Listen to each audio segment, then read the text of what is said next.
एक ओर Donald Trump Bharat रूस के तेल और रक्षा व्यापार को रोकने के लिए भारी टैरिफ और कड़े प्रतिबंध लगाने की धमकी दे रहे हैं, तो दूसरी ओर उनके सलाहकार स्टीफन मिलर भारत पर रूस यूक्रेन युद्ध को इनडायरेक्टली फंड करने का आरोप लगाने लगे हैं।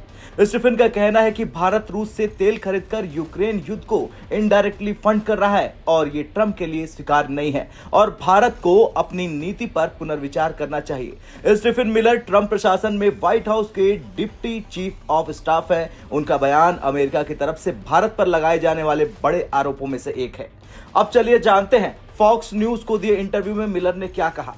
मिलर ने कहा, डोनाल्ड ट्रंप ने बहुत स्पष्ट शब्दों में कहा है कि भारत के लिए यह स्वीकार्य नहीं है कि वो रूस से तेल खरीदकर इस युद्ध को फाइनेंस करे। रॉयटर्स की रिपोर्ट्स के मुताबिक ट्रंप के शीर्ष सलाहकार ने कहा कि लोगों को यह जानकर हैरानी होगी कि रूस से तेल खरीदने के मामले में भारत अब चीन के बराबर खड़ा है। मिलर ने इसे आश्चर्यजनक तथ्य बताया। कुल मिलाकर अमेरिका किसी भी तरह भारत रूस के व्यापार को बाधित करने का प्रयास कर रहा। ऐसा करके वो रूस को कमजोर करना चाह रहा। पिछले कई दिनों से अमेरिकी राष्ट्रपति डोनाल्ड ट्रंप भारत को दिन रात टारगेट कर रहे हैं और कुछ भी बयानबाजी कर रहे हैं। वो ऐसा करके भारत पर दबाव बनाना चाहते हैं और ऐसे में अब उनके सलाहकार की ओर से लगाया गया यह आरोप भी इसी रणनीति का हिस्सा है। हालांकि भारत को इससे कोई फर्क नहीं पड़ता क्योंकि भारत किसी के सामने झुकता नहीं और आगे भी नहीं झुकेगा।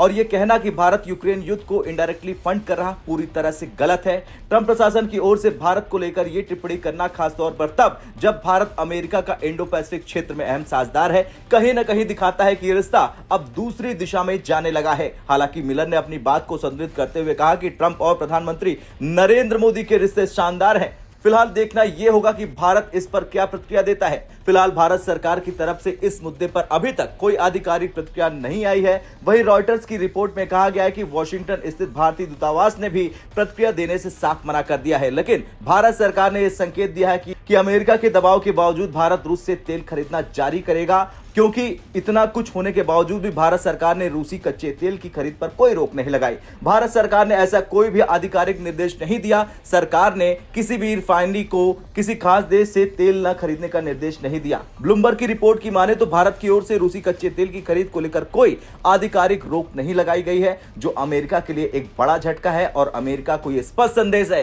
कि भारत नहीं झुकेगा किसी के दबाव में और भारत वही करेगा जो उसका मन करेगा, जो वो करता आया है। हालांकि अमेरिका ने रूस से मिलिट्री इक्विपमेंट और तेल खरीदने के चलते भारत से आयात होने वाले उत्पादों पर 25% टैरिफ लागू कर दिया और साथ ही साथ ट्रंप ने यह चेतावनी दी कि अगर रूस यूक्रेन के साथ कोई बड़ा शांति समझौता नहीं करता तो वो उन देशों से अमेरिकी आयात पर 100% टैरिफ लगाने पर विचार कर सकते हैं जो रूस से तेल खरीदते हैं, जो सीधा भारत के लिए चिंता का विषय हो सकता है। अब आपका क्या कुछ कहना है? जिस तरह से एक बार फिर से अमेरिका ने भारत का नाम लेकर धमकी दी है, उसे लेकर कमेंट कर जरूर बताएं। ब्यूरो रिपोर्ट, भारत तक।